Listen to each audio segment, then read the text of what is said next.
Let us all give some tzedakah, some charity for our dear brothers and sisters in Eretz Yisrael and the entire world, because the actual fighting is actually taking place in Eretz Yisrael. But the danger is for all Jews around the world. There is a general...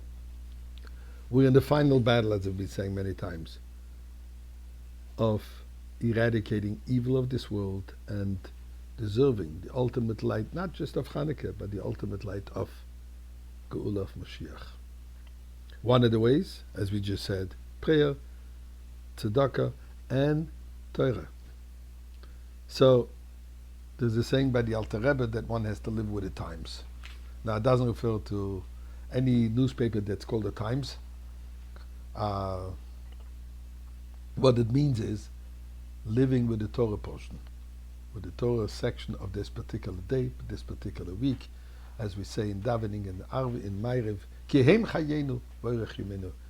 Day, ki heim day. Day means, and as I heard from somebody, the word heim stands for hey, the five books of Moses, and the mem, the mitzvahs. Heim chayenu, this is our life, and this is where we get the guidance and direction for our daily behavior, for our life in general and in particular. So this week's Parsha is Vayeshev.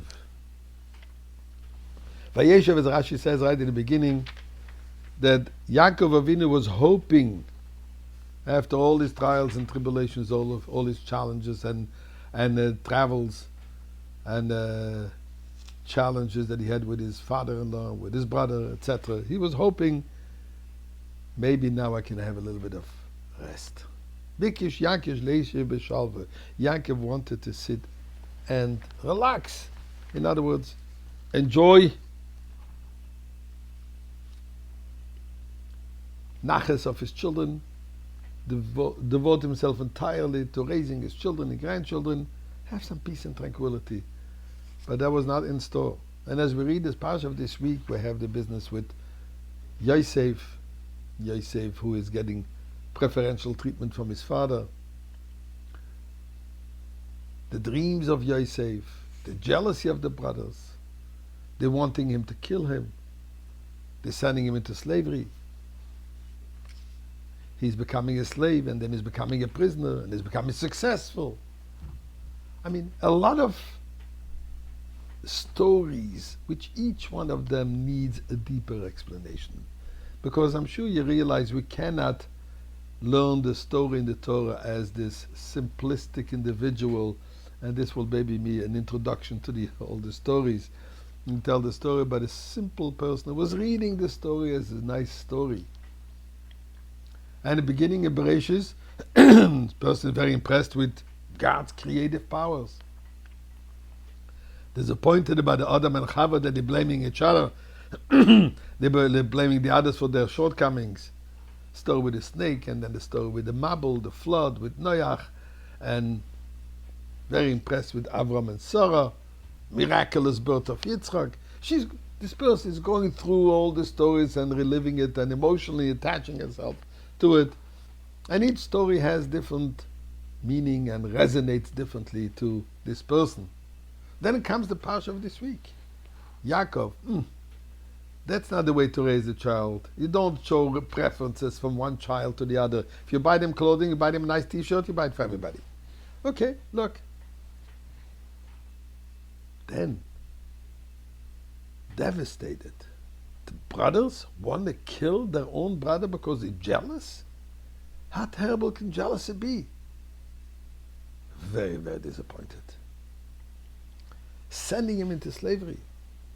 Poor little young man, 17-year-old orphan from his mother, having to be now a slave, having to become a prisoner.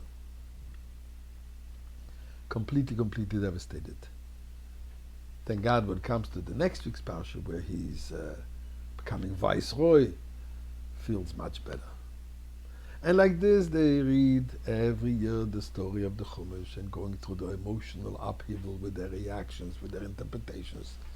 And third year now, coming again to Vayeshev. And there the person is reading Yaakov is sending Yosef to look for his brothers. And the person knows the rest of the story. The what? The brothers are going to plot to kill him and to sell him into slavery. And all the suffering that he's going to go through. One moment, person sits back and says, look, Yosef. Now this is the third time this is happening to you. If you don't remember what happened to you from last year, from 2 years ago, doing the same thing over and expecting a different result, I say the first time could be excused. But the third time, that's called insanity.